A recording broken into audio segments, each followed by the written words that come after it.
Veterans Affairs Secretary David Shulkin had his staff alter an email and made false statements to justify a 10-day European vacation with his wife last year, according to a report from VA Inspector General Michael J. Missel. According to the Washington Post, Shulkin also improperly accepted tickets to the Wimbledon tennis tournament worth thousands of dollars. Shulkin had his staff say that he was accepting an award on the trip to justify bringing his wife, which contributed to the total cost of $122,334.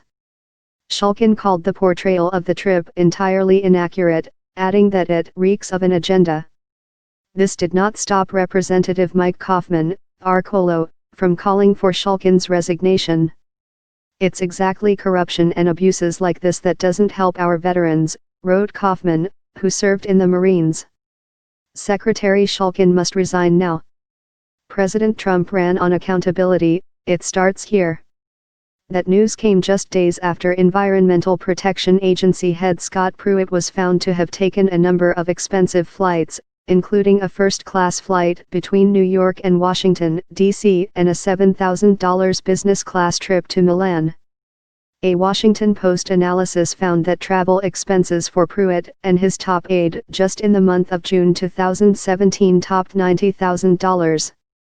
Only one official has resigned so far due to the criticism, former Health and Human Services Secretary Tom Price, who stepped down in September. Price was pressured after a series of reports that he had taken private planes for short flights, including a brief trip from Washington, D.C., to Nashville, Tennessee, to have lunch with his son. Price said he would pay back taxpayers a portion of the hundreds of thousands in expenses he accrued. Officials at both the Treasury and the Health and Human Services departments did not respond to inquiries about whether he had done so. Energy Secretary Rick Perry, Transportation Secretary Elaine Chao, Treasury Secretary Steve Mnuchin and Interior Secretary Ryan Zinke have also had their travel expenses criticized and investigated since taking office last year.